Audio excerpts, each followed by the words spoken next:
I never thought I'd find myself in this position. My name is Mike, and I've been married to Jennifer for 10 years. We have two kids, Mia and Ethan, who are the lights of our lives. But lately, things have felt off. It started as subtle changes, her phone buzzing late at night, an odd smile creeping across her face when she thought nobody was watching. At first, I brushed it off as paranoia, a classic case of the grass is always greener. But as time passed, the gut feeling wouldn't leave me alone, gnawing at me like an itch I couldn't scratch. I remember one evening, sitting on the couch while Jennifer was in the kitchen preparing dinner. She was humming some pop song, but there was an edge to her voice. It was that weird mix of cheerful and distant. I watched her, trying to ignore the unease that was bubbling up inside me. It was like being in a movie where you know the protagonist is heading for disaster, but they're blissfully unaware. A few days later, I had a chance encounter that changed everything. I was cleaning out my closet when I stumbled upon an old box of keepsakes. While rummaging through, I found a couple of old birthday cards from Jennifer, sweet messages, all nice and sentimental. But then I found something else, a small, crumpled note wedged in the corner of the box. It was from Jennifer's best friend, Lisa. I'll never forget what it said. "I can't believe you're seeing him. Be careful. What if Mike finds out?" My heart dropped. The world around me faded, and all I could hear was the rush of blood in my ears. I felt sick, like I'd just swallowed a handful of broken glass. Jennifer had been seeing someone else. I wasn't ready for the reality to sink in, but I knew I had to confront her. When the kids were asleep that night, I sat Jennifer down in the living room. The air was thick with tension, and I struggled to keep my voice steady. "We need to talk," I said, trying to keep my tone calm, even though my insides were churning like a stormy sea. She looked at me with those big, innocent eyes, the same ones I had fallen in love with all those years ago. "What's wrong?" she asked. Feigning confusion, I held up the note, my hands trembling slightly. "What's this about, Jen?" Her expression shifted immediately, the mask slipped, and I saw the real Jennifer, caught cornered and panicking. "It's not what it seems, Mike. You have to believe me," she exclaimed, trying to regain control of the situation. I wanted to scream, to shake her and demand the truth, but I stayed calm. "What do you mean it's not what it seems? This is your handwriting, Jennifer." I could feel my heart racing, each beat echoing in the silence of the room. "Who is he? Who have you been seeing behind my back?" The excuses started pouring out of her, a flood of denial. "It's just a friend, I promise. Lisa just made a mistake. We were talking about work stuff, I swear." But as she spoke, I could see the cracks in her facade. Her voice trembled and her eyes darted away from mine. The weight of her lies pressed down on me, and I knew deep down that she was just trying to buy time. As the conversation unfolded, I felt a wave of anger surge through me, but I stifled it. Instead, I focused on the pain bubbling up inside me. I had dedicated a decade of my life to this woman, built a family, and in return she had shattered my trust without a second thought. I felt like a pawn in a game I didn't even know I was playing. In that moment, as she continued to weave her tangled web of excuses, I faced a harsh truth. This wasn't just about betrayal, it was about the emotional impact it would have on our kids. I couldn't let them see their mother play the victim when I knew the truth. I took a deep breath and prepared myself for the long road ahead, one filled with heartache, confrontation, and ultimately, a decision that would change everything. I knew I had to come up with a plan, a way to expose her deceit not just to myself, but to those who mattered most, Mia and Ethan. The battle of emotions inside me was intense, but there was one thing clear. I wasn't going to let her get away with this. I was going to uncover the truth and show her for who she really was. The calm before the storm had vanished, and I was ready for the fight. After that night of confrontation, I was in a fog. The reality of Jennifer's betrayal had hit me hard, and I felt like I was walking through life with lead in my bones. The kids were my light, but they were also a constant reminder of the mess I found myself in. Mia and Ethan were blissfully unaware of the turmoil brewing beneath our roof, and I was determined to keep it that way for as long as I could. In the days that followed, I became a detective of sorts. I started to pay closer attention to Jennifer's behavior, looking for any clues that might confirm my suspicions. I noticed her phone was always close to her, almost like it was a prized possession she never wanted to part with. If I glanced over at her while she was texting, she would quickly turn the screen away from me, a small yet telling gesture that screamed guilt. One afternoon, I was supposed to pick the kids up from school, but I had a feeling I needed to check something first. I went back home, telling myself that I would only take a minute to see if Jennifer had left her phone unattended. I could hear the kids laughing in the backyard, their joy a stark contrast to the storm brewing inside me. I tiptoed into the living room, where her phone lay on the coffee table, screen lit up, notifications flashing like neon signs. My heart raced as I picked it up, knowing full well that I was crossing a line, but the need for answers was overpowering. I thumbed through her messages and found a thread that made my stomach drop. There it was, a series of messages between Jennifer and a guy named Mark, someone I had never heard of before. They were flirtatious, full of emojis and inside jokes that felt like daggers to my heart. It sickened me to read how she referred to him as babe and how she couldn't wait to see him again, but what really set me off was the planning of their secret rendezvous. I felt the heat rise in my cheeks and my breath quickening. I had to get out of there before the rage boiled over.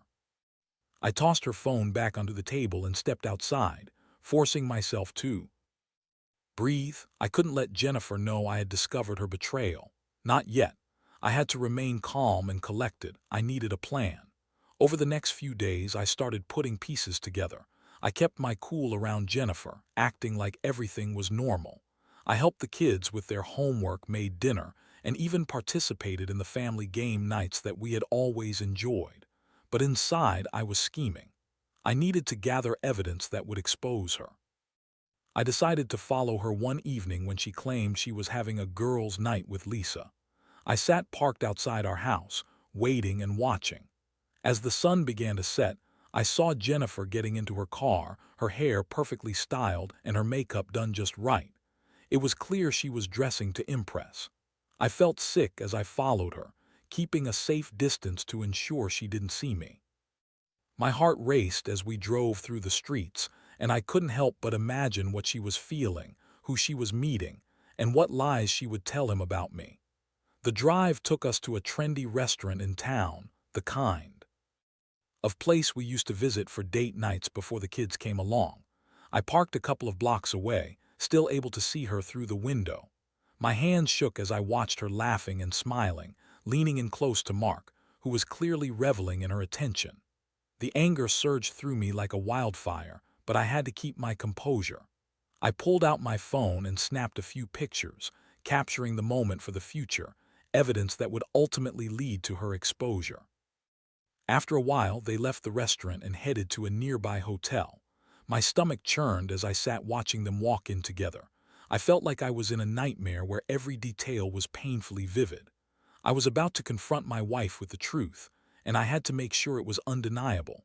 I returned home that night, filled with a mix of anger and sorrow. My heart felt heavy, knowing that the woman I had loved was capable of such betrayal. I couldn't fathom how to explain this to our children, how to keep their world from crumbling because of Jennifer's choices. The next day, I made it a point to act as if nothing had happened, but inside, a storm was brewing. I spent the day contemplating how to confront her again, but this time I was armed with the knowledge I had gathered.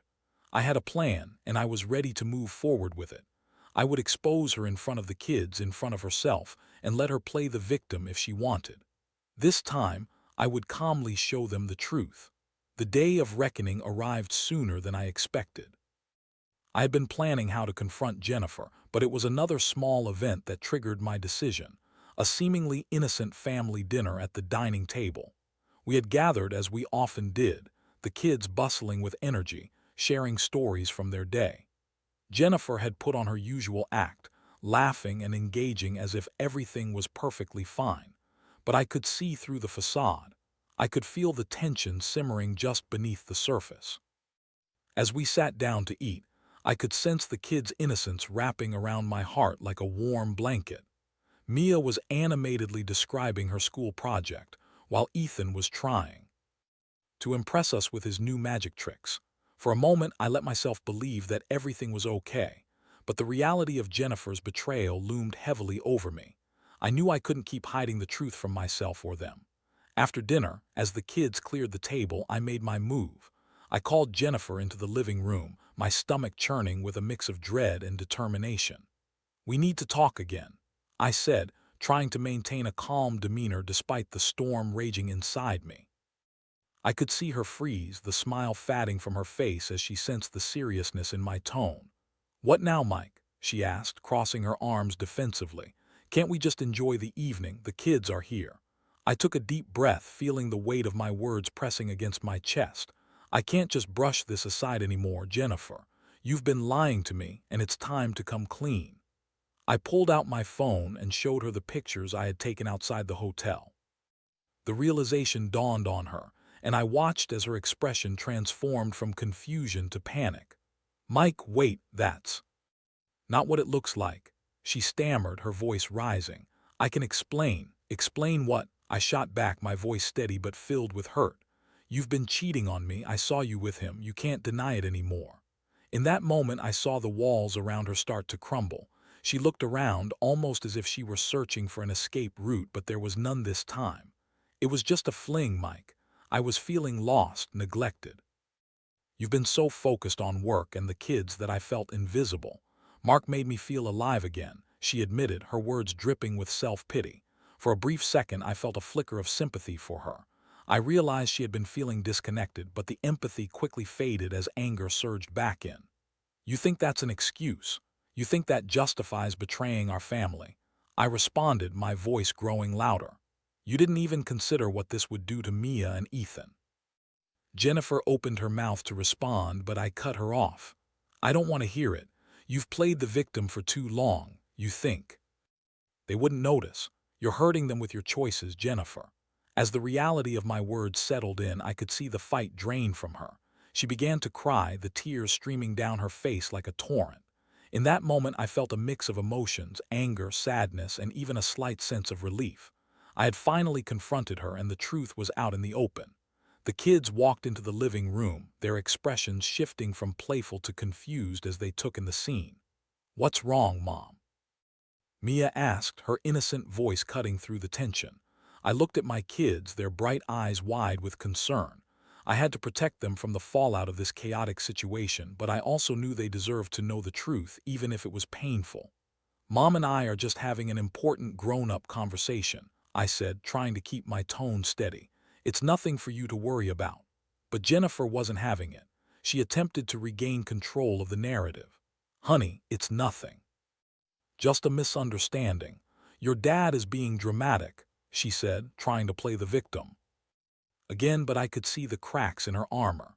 "No, it's not a misunderstanding," I interjected, my voice firm. "It's about trust, and trust has been broken. I want you both to know that this isn't your fault. We love you and we're going to figure this out, but it's important for you to know that honesty matters in a family." Mia looked between Jennifer and me, her small brow furrowed in confusion. "But we don't want you to fight," she said, her voice trembling. I felt my heart shatter a little more. I knelt down to their level, pulling both kids into a hug. "We're not fighting, sweetie. We're just trying to understand each other better. But sometimes the truth hurts, and it's important to acknowledge it." As I held them close, I felt the weight of the moment pressing down on me. I couldn't let Jennifer turn this into a pity party, and I certainly couldn't allow her to manipulate the situation. I would have to stand firm in my decision to expose the truth, no matter how messy it became. The emotional impact of this confrontation was heavy.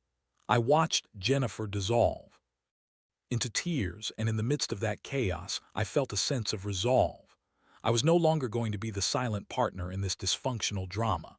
I had to think of my children and what kind of life I wanted for them moving forward.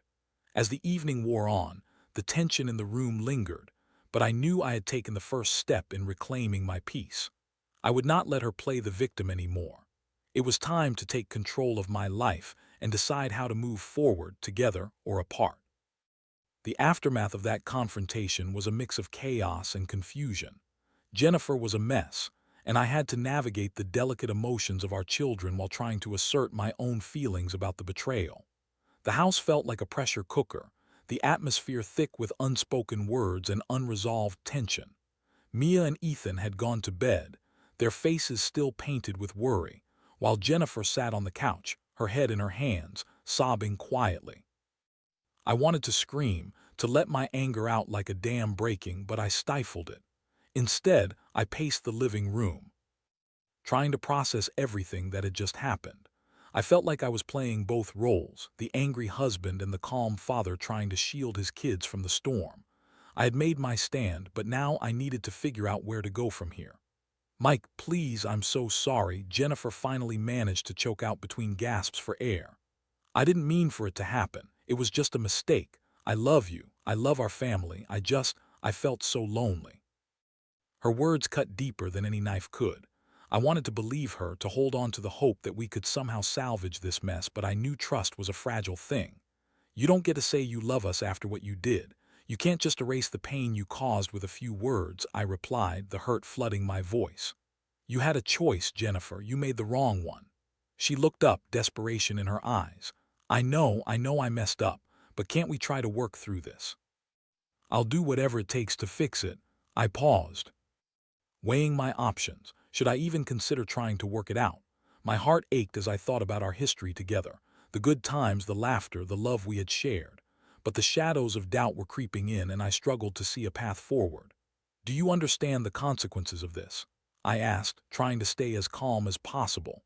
"You think you can just wipe the slate clean and pretend like nothing happened? We have 2 kids to think about, and this is going to affect them for life." Jennifer's tears continued to fall, and I could see her genuinely remorseful, but guilt doesn't erase betrayal. I thought about the hours we had spent building a life together, only for her to throw it away for a fleeting connection. "What do you want from me?" I asked, my voice quieter. "Do you want me to just forgive and forget?" "I want a chance to make it right," she pleaded. "I want to be the wife you deserve. I want to be the mother our kids need." "Please, Mike, just give me one more chance." I took a deep breath, feeling the weight of my decision pressing down harder than ever. I didn't want to hurt her, but I also didn't want to put my children through more pain. I had to be rational, even though my heart was telling me to run away from it all. "Right now, I don't know what I want," I admitted. "I need space to think. We need to figure out how to navigate this for the kids, because they don't deserve to be in the middle of our mess." That struck a chord with Jennifer. She nodded, though her face was still streaked with tears. "I understand. I'll give you space, but please know that I'm willing to fight for our family. I'll do whatever it takes to earn back your trust." As hard as it was, I stepped back from the emotional chaos, realizing that I couldn't have a productive conversation while the raw wounds were still wide open. I needed clarity, and more than anything, I needed to protect our children from the fallout of our broken marriage. In the days that followed, I distanced myself emotionally from Jennifer while trying to maintain a semblance of normalcy for Mia and Ethan. I took the kids on outings, zoo trips, bike rides, and movie nights, anything to keep their spirits up and distract them from the turmoil at home. Whenever I returned, I was met with the sight of Jennifer, remorseful and waiting for a glimmer of hope, but I had put up walls around my heart. The kids remained blissfully unaware of the tension between their parents, and I intended to keep it that way for as long as possible. But I couldn't ignore the gnawing feeling that kept creeping back into my mind. I didn't want my children to grow up in a broken home, yet I also didn't want them to witness a marriage built on lies, deceit, and resentment. I spent many sleepless nights wrestling with my thoughts. Should I pursue a separation? Would that really be the best course of action for the kids? The emotional turmoil felt endless. I didn't want to lose Jennifer completely. I still cared for her, but could I ever trust her again? As the days turned into weeks, I realized that I needed more than space. I needed to lay down some ground rules if we were going to have any chance of moving forward. I began to formulate a plan, knowing that if we were going to address this mess head-on, it had to be done with purpose. That's when I decided it was time for a family meeting. A time to lay everything on the table, the good, the bad, and the ugly. It would be a chance to address the elephant in the room, not just for my sake but for our kids. As difficult as it would be, It was time to confront the reality of our family and start making decisions that would lead us, hopefully, to a better future, whatever that might look like. The day of the family meeting loomed large in my mind. I knew it wouldn't be easy. Addressing Jennifer's infidelity openly felt like opening a wound that hadn't yet healed. Still, I considered it necessary. This wasn't just about us anymore. It was about Mia and Ethan and how to navigate this confusing landscape of familial love and betrayal. I had to be the one to lead the conversation, even though I felt like I was on shaky ground. I waited until the kids were home from school, their laughter filling the house and momentarily easing the tension that loomed over us. I gathered everyone in the living room, taking a deep breath as I looked at their smiling faces. "Hey guys, can we talk for a minute?" I asked, my voice steady despite the turmoil inside me. Jennifer sat on the couch, her hands clasped in her lap, already aware of the seriousness of the moment. I glanced at her, and for a fleeting second I felt a pang of sympathy. I knew she was scared, scared of the consequences of her actions, scared of the truth being revealed, but I had to push past that. "Mom and I need to have an important conversation that might be a little hard to understand," I began, trying to keep my tone gentle. "But we want to be honest with you too because you deserve to know what's happening in our family." I could see the kids' expressions shift from casual interest to confusion. Mia was the first to speak. "Is everything okay?" I nodded, though my stomach nodded. "It's a little more complicated than that, sweetheart. Sometimes adults face challenges that can affect the whole family. Your mom and I have been going through some tough times." Jennifer chimed in, her voice shaking slightly. "I want you both to know I love you, and I'm so sorry if this has confused you. There are things I've done that have hurt your dad, and I need to take responsibility for my actions." I could see Ethan's brow furrow, the weight of the situation dawning on him. "What do you mean, Mom?" he asked, clearly lost. I took a deep breath, knowing I had to address the elephant in the room head-on. "Mom made some choices that hurt our family. She was unfaithful to me."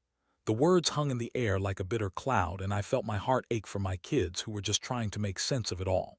Mia's eyes widened, and she looked from me to Jennifer, confusion morphing into sadness. "What does that mean?" I could see Jennifer struggle to maintain her composure. "It means I did something wrong and I hurt your dad. It wasn't fair to him or to either of you, and I'm really, really sorry." Ethan's face scrunched up, and I could see he was trying to process what that even meant. "Does this mean you're going to get a divorce?" he asked, his voice barely a whisper, as if fearing the answer. I shook my head, trying to maintain some level of optimism even in the face of a difficult truth. "We don't know yet, buddy. Your mom and I are working through things, and we want to figure out what's best for you too." Jennifer wiped her tears away, looking at our children with sorrowful eyes. "I want to make it right, and I'll do everything I can to earn back your trust. I love you both so much, and I'm sorry for putting you in the middle of this."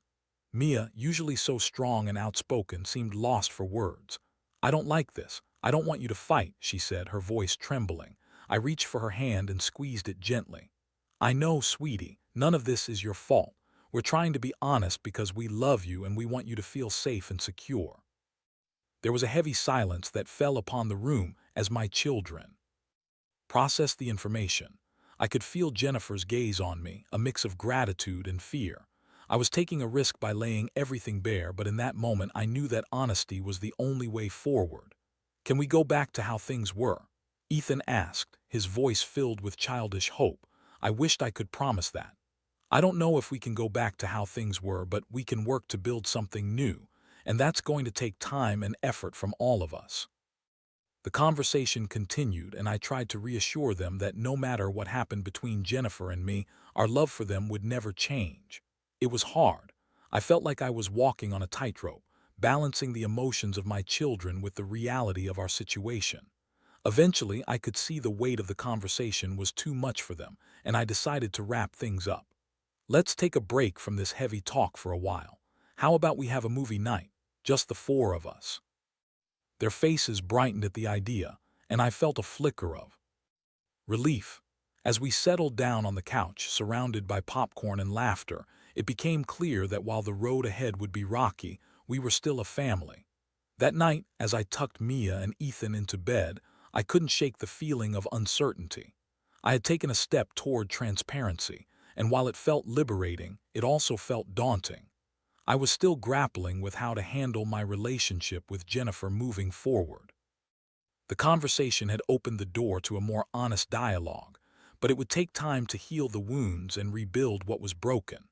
I resolved to take things one day at a time, focusing on my kids and myself first before navigating the complexities of my marriage. It was a long road ahead, but for the first time in a while, I felt like I was moving in the right direction. The days following our family meeting were a whirlwind of emotions. I knew that honesty wouldn't fix everything overnight, but it felt like a necessary first step. We had re-established communication, and for the first time in weeks, I felt like we were all on the same page. But I was also acutely aware that the road to healing would be long and fraught with difficulties. Jennifer was trying hard to show her commitment to our family. She attended therapy sessions, both individually and couples therapy, and made an effort to communicate more openly with the kids. I could see her genuine effort, but there was still a part of me that remained guarded. The trust had been broken, and even as she worked to rebuild it, I knew it would take time. As weeks turned into months, the tension in our home began to ease, but the shadows of betrayal still lingered. Mia and Ethan, for their part, seemed to be adjusting, finding comfort in the normalcy of our routine, family dinners, game nights, and weekend outings. I was grateful for their resilience, but I couldn't help but feel a constant ache in my heart for what had been lost. There were still hard conversations that needed to happen. One evening, as we sat together after dinner, I decided it was time to address the reality of our situation more directly. "Jennifer, can we talk about us?" I asked, feeling my heartbeat quicken. She nodded, her expression serious. "I know. I have a lot to make up for, Mike. I'm ready to talk about whatever you need." "Where do we go from here?" I asked, trying to frame my words carefully. "Do you really think we can rebuild what we had? Because I can't pretend like everything is okay when it's not." She sighed deeply, the weight of her own actions etched on her face. "I want to believe we can work through this. I love you and I'm committed to doing the hard work. I need to earn your trust back, and I'm willing to do whatever it takes." I appreciated her willingness, but I also felt the need to be realistic. Love is important, but it's not enough. We need to be open about everything, even the uncomfortable parts. I still need time to heal, and I can't rush that process. Jennifer reached for my hand, her grip firm but gentle. "I understand. I'm here for the long haul, and I will be patient. I just ask that you be open with me about your feelings." That conversation marked a turning point. It was a step toward rebuilding our foundation, albeit a fragile one. We began to create new habits together, spending time alone as a couple again, rediscovering each other in small, meaningful ways. I realized that while the scars of betrayal would always be there, it was possible to forge a new path together. One evening, while we shared a quiet dinner, I noticed a flicker of the connection we once had. Jennifer looked across the table and smiled, a genuine warmth radiating from her. "You know, I've been thinking about our first date," she said, her eyes sparkling with nostalgia. "The way you were nervous but still so sweet. I loved how you made me laugh." I couldn't help but smile back, the memory bringing a sense of comfort. "Yeah, I remember. I was terrified you would reject me," I replied, feeling the tension ease slightly. "I can't believe I ever let that spark fade," she said, her voice serious now. "I took our relationship for granted, and I regret it every day." "I know," I said gently, "but what matters now is how we move forward. We can't change the past, but we can create a better future." As we continued to talk, I could feel the walls between us slowly crumbling. It was a long way from where we had started, and I knew the journey ahead would be filled with ups and downs, but there was hope. Eventually, through therapy and open communication, I began to see the potential for healing. I learned that forgiveness is a process, not a destination, and it doesn't mean forgetting. It was about finding the strength to move beyond the pain and allowing space for new memories to grow. As spring turned into summer, we began to embrace the changes that came with rebuilding our marriage. There were still days when doubts would creep in, moments when I would replay memories of betrayal in my mind. But I reminded myself that rebuilding trust takes time, and every step we took was a step towards healing. One quiet afternoon, while we were working together in the garden, I glanced at Jennifer as she carefully tended to the flowers. "You know, I'm proud of what we've been doing," I said, feeling a sense of gratitude wash over me. "I am too," she replied, looking up and meeting my eyes. "I know it's not easy, but I'm committed to this, to us. I want to prove to you that I can be the partner you deserve." I smiled, realizing that while the past would always be there, it didn't have to define us. We had a choice. Each day was an opportunity to create something better. In that moment, I was reminded of the importance of resilience, love, and the capacity for growth. We might never fully erase the scars, but with commitment and effort, we could transform our relationship into something new and beautiful. As we worked side by side, hand in hand, I felt a renewed sense of hope. Whatever the future held, I knew we were stronger together, ready to face the challenges ahead, united as a family.